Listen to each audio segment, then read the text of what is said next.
واقعة غريبة وصادمة في نفس الوقت. اللي حصل ده في عز النهار في قلب القاهرة. 2 خلايجة كانوا سهرانين في ديسكو اسمه شيشتو ومكتوب عليه يافطة ديسكو خليجي، وخارجين سكرانين وماشيين في الشارع، واحد فيهم بيعربد.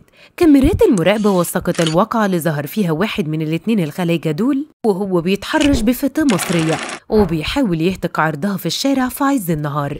كاميرات المراقبة رصدت الشاب ده بعد ما خرج من الديسكو وهو ماسك سيجار وكوباية فيها مشروب كحولي، وده حسب ما ظهر في الفيديو. وقال البعض على مواقع التواصل الاجتماعي، وبعد ما قابل البنت دي في الشارع رغم ان لبسها عادي جدا الا وتهجم عليها فجأة وسبب لها حالة رعب، وكان بيحاول يحضنها لكنها جريت من قدامه بسرعة وفضلت تصرخ، وهو كمل في طريقه مع صاحبه عادي اللي ما حاولش يمنعه عن اللي بيعمله ده، وكأنه حاجة عادية الاعتداء على الناس والتحرش بالبنات كده. صديقة البنت الضحية نشرت فيديو من كاميرات المراقبة وصورة ليه وكشفت معلومات مفاجأة عن الواقعة دي وهوية الجاني، وده حسب كلامها هي. وكتبت وقالت: صديقة عمري، بنت محترمة جدا بتشتغل من زمان في شركة جوه نايل سيتي، زي ما باين في الفيديو لابسه بلطو طويل لحد الارض وخارجه من شغلها الساعه 12 الظهر، فيجي شخص سكران خارج من مكان في نفس المبنى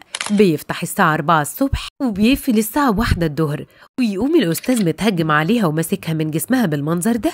بذلت مجهود كبير جدا من الصبح عشان تعرف ان الفحل اللي في الفيديو ده والصوره هو ضابط كويتي، وتابعت وقالت مش قادره تحصل من المكان اللي كان نازل منه على معلومات اكتر من كده عشان حتى تعمل محضر. وحسب كلامها قالت كمان: احنا لو شفنا فحل مصري بيتصرف كده مع سيده في الشارع مش هنسكت، ده واحد كويتي متحامي في كونه ظابط وبيتجرأ بالمنظر ده على فتاة مصرية أمام مقر عملها في عز الظهر. انتوا ازاي ممكن تبقوا مطمنين على بناتكم وزوجاتكم واخواتكم البنات؟